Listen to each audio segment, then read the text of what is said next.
বর্তমান সময়ে একটা জিমেইল অ্যাকাউন্ট থাকা মানে কিন্তু আপনি সব ধরনের কাজ এই জিমেইল অ্যাকাউন্টে করতে পারবেন। অর্থাৎ যেকোনো সাইটে হচ্ছে কোনো অ্যাকাউন্ট খোলা অথবা হচ্ছে যেকোনো প্রকার কাজে কিন্তু জিমেইল অ্যাকাউন্ট আমাদের প্রয়োজন পড়ে। কারণ এই জিমেইলের মাধ্যমে কিন্তু ইন্টারন্যাশনাল ভিত্তিক বা হচ্ছে আ বিভিন্ন ধরনের কাজ শুধু যে ইন্টারন্যাশনাল ভিত্তিক তা না, আপনি সব ধরনের কাজ কিন্তু একটা জিমেইল থাকলে কিন্তু করতে পারবেন। এবং এই জিমেইলের মাধ্যমে কিন্তু আপনি যেকোনো ফাইল, ডকুমেন্ট অথবা হচ্ছে ছবি অথবা হচ্ছে আপনার কনট্যাক্ট নাম্বার বা যাই বলেন, আপনি কিন্তু ড্রাইভে খুব সহজেই সেভ করে রাখতে পারতেছেন। এতে কি হচ্ছে? একটা ডিভাইস আপনার হারিয়ে গেছে কিন্তু আপনি যেকোনো ডিভাইস এই Gmail অ্যাকাউন্ট অ্যাক্সেস দিয়ে আপনি কিন্তু সব ডকুমেন্ট খুব সহজেই পেয়ে যাচ্ছেন। অর্থাৎ আপনি পৃথিবীর যেখানেই থাকেন, যে প্রান্তেই থাকেন, আপনি কিন্তু এই Gmail অ্যাকাউন্টের মাধ্যমে সবকিছু কিন্তু পেয়ে যাচ্ছেন খুব সহজেই যেকোনো ডিভাইসের অ্যাক্সেস নিয়ে। তো আজকে আমরা মূলত হচ্ছে এই Gmail অ্যাকাউন্ট আপনারা কিভাবে খুলবেন, একটা ভেরিফাইড Gmail অ্যাকাউন্ট কিভাবে খুলবেন সে বিষয় নিয়ে কিন্তু কথা বলবো এবং খুলে দেখাবো আপনাদের। এবং পাশাপাশি হচ্ছে তো কিভাবে হচ্ছে Gmail অ্যাকাউন্ট আপনারা ছবি সেভ করবেন, কনট্যাক্ট নাম্বার সেভ করবেন এবং ফাইল রাখবেন বা ডকুমেন্ট রাখবেন, ড্রাইভে কিভাবে সেভ করবেন। তো A to Z সবকিছু আজকে এই ভিডিওতে আপনাদের দেখাবো। তো অবশ্যই সম্পূর্ণ ভিডিওটা দেখার চেষ্টা করবেন।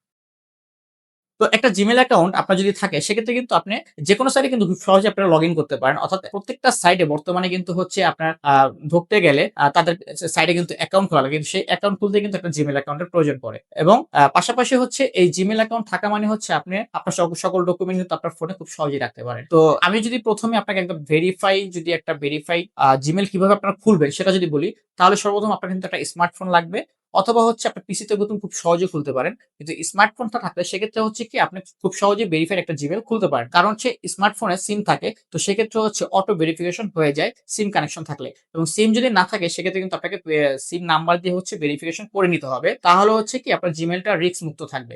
এবং এই জিমেইল অ্যাকাউন্ট কিন্তু 2 ফ্যাক্টর ভেরিফিকেশন আছে যেটার মাধ্যমে হচ্ছে আরো একটু সিকিউর করা যায় জিমেইল অ্যাকাউন্ট গুলো। তো জিমেইল অ্যাকাউন্ট খুলতে হলে কিন্তু আপনার সর্বপ্রথম কিন্তু যেতে হবে ফোনের সেটিংস এ। আমি আজকে সেটিংস থেকে আপনাদের সম্পূর্ণ মানে কিভাবে আপনার অ্যাকাউন্টটা খুলবেন সে বিষয়ে দেখাবো। তো অ্যাকাউন্ট খুলতে হলে কিন্তু একদম ভেরিফাই অ্যাকাউন্ট খুলতে হলে কিন্তু আপনাকে সর্বপ্রথম ফোনের সেটিংস এ যেতে হবে। আমি এখন সেটিংস এ চলে যাচ্ছি। তো সেটিংস এ কিন্তু অ্যাকাউন্টস এবং ব্যাকআপ এরকম একটা অপশন পাবেন। সেই অপশনে যাবেন। এরপর হচ্ছে ম্যানেজ অ্যাকাউন্ট এখানে যাবেন।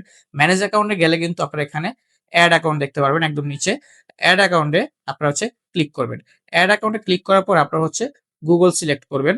তো এখানে হচ্ছে দেখেন এই ইন্টারফেসটা আসবে। এখানে আসার পরে হচ্ছে ক্রিয়েট অ্যাকাউন্ট লেখা আছে। এই ক্রিয়েট অ্যাকাউন্টে আপনারা হচ্ছে সিলেক্ট করবেন। এখন দেখেন আপনি কি আ বিজনেসের জন্য হচ্ছে আপনার Gmail অ্যাকাউন্ট খুলতেছেন নাকি পার্সোনাল ইউজের জন্য? সেক্ষেত্রে হচ্ছে আপনারা সবসময় পার্সোনাল ইউজ দিবেন। অথবা যদি আপনারা যাদের বিজনেস অ্যাকাউন্ট খুলতেছেন সেক্ষেত্রে কিন্তু বিজনেসে সিলেক্ট করতে পারেন। তো আমি হচ্ছে পার্সোনাল দিলাম। যেহেতু এটা সবার জন্য ভিডিওটা তৈরি করতেছি, তো পার্সোনাল দিলাম। এখানে হচ্ছে আপনারা হচ্ছে নাম দিবেন ১ম এ। আমি নাম দিয়ে দিচ্ছি। ফার্স্ট নেমে হচ্ছে নাম দিবেন, সেকেন্ড শিওর নেমে হচ্ছে পরের নামটা দিবেন। তো এভাবে হচ্ছে নাম দেওয়ার পরে নেক্সট দিবেন। নেক্সট দেওয়ার পরে হচ্ছে আপনার জন্ম তারিখ সিলেক্ট করবেন। জন্ম তারিখ সিলেক্ট করার পরে হচ্ছে আপনারা জেন্ডার ক্লিক করবেন। এখানে হচ্ছে আপনারা জেন্ডার সিলেক্ট করে নিবেন। তো এরপর হচ্ছে ফিল আপ করার পর নেক্সট এ চাপ দিবেন। নেক্সট এ চাপ দেওয়ার পরে হচ্ছে এখানে ইউজার নেম শো করবে। অর্থাৎ আপনি জিমেইলটা কিভাবে নাম দিচ্ছেন বা জিমেইলটা কিভাবে ক্রিয়েট করতে চাচ্ছেন, কি ইউজার নেম দিয়ে সেটা কিন্তু আপনারা চাইলে নিজের মতো করে দিতে পারবেন। তবে গুগল কিছু রিকোয়ারমেন্ট আপনাকে দিবে। তো সে অনুযায়ী করতে পারবেন। অর্থাৎ এখানে কিন্তু হচ্ছে আপনার জিমেইল দেওয়ার সময় অবশ্যই কিন্তু আপনাকে ছোট হাতের অক্ষর ইউজ করতে হবে। পাশাপাশি হচ্ছে কিন্তু আপনি আ নম্বর ইউজ করতে পারবেন। বাট অন্য কোনো অক্ষর ইউজ করতে পারবেন না। অর্থাৎ কমা, দাঁড়ি এগুলো কিছু ইউজ করা যাবে না। নাম্বার এবং হচ্ছে অক্ষর ছোট হাতের। তো আমি যেহেতু আমার নাম দিয়ে অ্যাকাউন্ট খুলতে চাচ্ছি, সেক্ষেত্রে কিন্তু আমি নাম দিয়েও চাইলে কিন্তু আমার Gmailটা সেট করতে পারি ইউজার নেম অথবা হচ্ছে অন্য কোনো নাম দিয়েও কিন্তু করতে পারি। তো আমি আপনাদের বোঝানোর সুবিধার্থে আমি দেখাচ্ছি। আমি ইউজার নেমটা দিলাম নাইম BD01। তো আমি ইউজার নেমটা এটা দিলাম। নেক্সট দিলাম। এখন দেখেন আমাকে কিন্তু Google সাজেস্ট করতেছে এটা। অর্থাৎ আমি যে নামটা চাচ্ছি সেই নামটা Google নিচ্ছে না। তো আপনি চাইলে একটু মডিফাই করে নিতে পারেন, একটু চেঞ্জ করে নিতে পারেন। যেমন আমার নাম হচ্ছে নাইম হোসেন। হ্যাঁ, এরপর হচ্ছে বিডি এড করলাম। নেক্সট দিতে পারেন। এটাও নিচ্ছে না। এরপরে দেখেন ওরা সাজেস্ট করছে নাইম হোসেন বিডি 16। অর্থাৎ আপনি কিন্তু এভাবে অক্ষর দিলে কিন্তু আপনার সহজেই কিন্তু সাজেস্ট এ যে অপশনটা দিবে সেটা কিন্তু খুব সহজেই আপনারা এখানে নিয়ে নিতে পারবেন এবং এভাবে কিন্তু আপনার Gmailটা ক্রিয়েট হয়ে যাবে। এখন আমি নেক্সট দিলাম। নেক্সট দেওয়ার পরে হচ্ছে এখানে পাসওয়ার্ড চাবে। তো সেক্ষেত্রে হচ্ছে আমি একটা পাসওয়ার্ড আর অবশ্যই পাসওয়ার্ডটা ৮ অক্ষরের হতে হবে, ৮ টি সংখ্যার এবং মিক্সড হতে হবে। অর্থাৎ ছোট হাতের অক্ষর, বড় হাতের অক্ষর, নাম্বার, কমা, দাঁড়ি এগুলো দিয়ে হচ্ছে মিক্সড করে দিবেন। তাহলে হচ্ছে পাসওয়ার্ডটা খুবই শক্ত হবে। তো সেক্ষেত্রে হচ্ছে আমি আপনাদের পাসওয়ার্ডটা দেখাচ্ছি কিভাবে দিবেন। যেমন হচ্ছে অ্যান এরপরে ছোট হাতের দিলাম।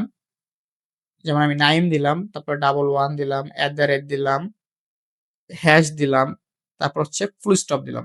তো এইভাবে হচ্ছে আপনি খুব সহজেই কিন্তু আপনার পাসওয়ার্ডটা খুব শক্তপোক্তভাবে দিতে পারেন। এতে হচ্ছে আপনার অ্যাকাউন্টটা কিন্তু পাসওয়ার্ডটা দেওয়ার কারণে কিন্তু অ্যাকাউন্টটা একটু সিকিউর বেশি হবে। তো এভাবে দেওয়ার পরে হচ্ছে আমি নেক্সট এ দিলাম।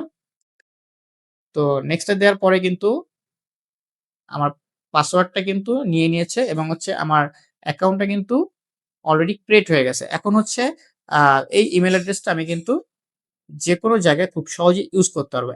তো এগ্রি দিয়ে দিব। এগ্রি দেওয়ার পরে কিন্তু আ এগ্রি দেওয়ার পরে কিন্তু আপনার ভেরিফিকেশনটা সাকসেস হয়ে যাবে। কারণ হচ্ছে এখানে কিন্তু আমার নাম্বারটা ইনস্টল করা আছে যার ফলে হচ্ছে খুব সহজেই কিন্তু Google অটোমেটিক্যালি ভেরিফিকেশন করে নিচ্ছে। এখন আমার কিন্তু Gmail অ্যাকাউন্ট ক্রিয়েট হয়ে গেছে। তো অনেক সময় দেখা যায় নাম্বার থাকে না ফোনে বা হচ্ছে আপনি ল্যাপটপে বা হচ্ছে পিসিতে অ্যাকাউন্ট করতে চাচ্ছেন সেক্ষেত্রে কিন্তু হচ্ছে আপনার মূলত ভেরিফিকেশন এর জন্য নাম্বার দিয়ে ভেরিফাই করা লাগে। তো আলাদাভাবে। তো সেটা আমরা দেখাবো অন্য ভিডিওতে। তো এখন হচ্ছে আমার ইমেইল কিন্তু ক্রিয়েট হয়ে গেছে। তো এখন আমি আপনাদের দেখাবো এই ইমেইলে আপনারা নাম্বার কিভাবে সেভ করবেন। সাপোজ আমি এখানে একটা নাম্বার উঠাই। আ একটা নাম্বার উঠালাম। এরপর হচ্ছে এই যে প্লাসের চাপ দিব। প্লাসের চাপ দিলে ক্রিয়েট নিউ কনট্যাক্ট এখানে চাপ দিব। এখানে চাপ দেওয়ার পরে হচ্ছে যে ইন্টারফেসটা আসবে এখানে কিন্তু আপনারা এই যে দেখেন Gmail অ্যাকাউন্টটা চলে আসছে। তো এখানে হচ্ছে আপনারা ওই Gmail অ্যাকাউন্টটা এড করে দিবেন। অর্থাৎ আমি যে Gmail অ্যাকাউন্টটা ওপেন করেছিলাম ঠিক সেই Gmail অ্যাকাউন্টটা কিন্তু আমি এড করে দিছি এখানে। এখন এই যত নাম্বার আমি সেভ করব নাম দিয়ে যেমন আমি সেভ করলাম। এখন হচ্ছে আপনি এখানে যত নাম্বার আছে সব নাম্বার আপনি হচ্ছে এখানে এড করে সেভ দিলে আপনার কিন্তু এই Gmail অ্যাকাউন্টে সেভ হয়ে যাবে। অর্থাৎ যেকোনো নাম্বার কিন্তু এই Gmail অ্যাকাউন্টে খুব সহজেই এভাবে সেভ হয়ে যাবে। এক্ষেত্রে হচ্ছে আপনার ডিভাইস যদি হারিয়েও যায়, চুরি হয়ে যায় বা হচ্ছে নষ্ট হয়ে যায়, সেক্ষেত্রে কিন্তু আপনি যেকোনো ডিভাইসে Gmail টা অ্যাক্সেস দিলে কিন্তু আপনি এই নাম্বারগুলো পুনরায় পেয়ে যাবেন খুব সহজেই। আগের ফোনগুলোতে হতো কি বা স্মার্টফোন যখন ছিল না, তখন কিন্তু আমরা ফোনে অথবা হচ্ছে সিমে নাম্বারগুলো সেভ করে রাখতাম। সেক্ষেত্রে সিম নষ্ট হলে বা ফোন হারিয়ে গেলে কিন্তু নাম্বারগুলো আর খুঁজে পাওয়া যেত না। কিন্তু একটা Gmail অ্যাকাউন্টে যদি আপনি নাম্বারগুলো রাখেন, আপনি যেকোনো ডিভাইসে কিন্তু কানেক্ট করে খুব সহজেই কিন্তু আপনারা হচ্ছে নাম্বারগুলো পেয়ে যাবেন। তো এর পাশাপাশি আমি আপনাদের দেখাবো হচ্ছে ড্রাইভে কিভাবে ডকুমেন্ট বা হচ্ছে আপনার ডকুমেন্ট অথবা হচ্ছে আপনার যেকোনো ফাইল এগুলা কিভাবে রাখবেন। তো সেক্ষেত্রে হচ্ছে আমি আপনাদের নিয়ে যাবো হচ্ছে আ আমি মূলত যে Gmail অ্যাকাউন্টটা খুলেছি সেই Gmail অ্যাকাউন্ট আমি এড করে নিলাম। এড করার পরে দেখেন এখানে আমি ড্রাইভে ঢুকলাম। আমি যদি আরেকবার আপনাদের দেখাই, আমি এই যে ড্রাইভে ঢুকে যাবো। ড্রাইভে ঢোকার পরে দেখেন এই যে আমার ড্রাইভের ইন্টারফেস। এখানে কিন্তু এই যে প্লাস চিহ্ন আছে। এই প্লাস চিহ্নের মাধ্যমে আপনি যেকোনো ডকুমেন্ট কিন্তু খুব সহজে এখানে আপলোড দিতে পারবেন। যেমন আপলোডে দেওয়ার পরে আমি যদি বলি এখানে কিন্তু দেখেন একটা আ একটা ধরেন আমি একটা ছবি সিলেক্ট করলাম। তো ছবিটা সিলেক্ট করলাম এবং হচ্ছে আমার ড্রাইভ ফাইল এবং হচ্ছে আমার Gmail অ্যাকাউন্ট এটাও আমি সিলেক্ট করলাম। করার পর হচ্ছে জাস্ট আপলোড দিয়ে দিব।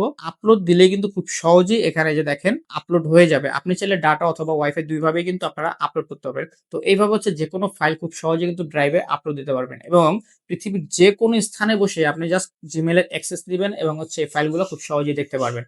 তো একটি Gmail অ্যাকাউন্ট থাকা মানে কিন্তু অনেক কিছু বর্তমান সময়ে। তো অবশ্যই আমি বলব প্রতিটা পার্সনের কিন্তু একটা Gmail অ্যাকাউন্ট থাকা অবশ্যই জরুরি। তো আপনারা হচ্ছে এই ভিডিওর মাধ্যমে কিন্তু দেখতে পারলেন যে কিভাবে একটা Gmail অ্যাকাউন্ট আপনারা ক্রিয়েট করবেন এবং হচ্ছে ফাইল সেভ করবেন। পাশাপাশি হচ্ছে কিভাবে হচ্ছে আপনারা একটা কনট্যাক্ট নাম্বার Gmail অ্যাকাউন্টও সেভ করবেন। তো ভিডিওটি ভালো লাগলে অবশ্যই লাইক করবেন। পরবর্তী ভিডিওতে Gmail সম্পর্কে আরো বিস্তারিত তথ্য আপনাদের জানাবার চেষ্টা করব। তো ধন্যবাদ সবাইকে। ইনশাআল্লাহ দেখা হবে নতুন ভিডিওতে। আল্লাহ হাফেজ।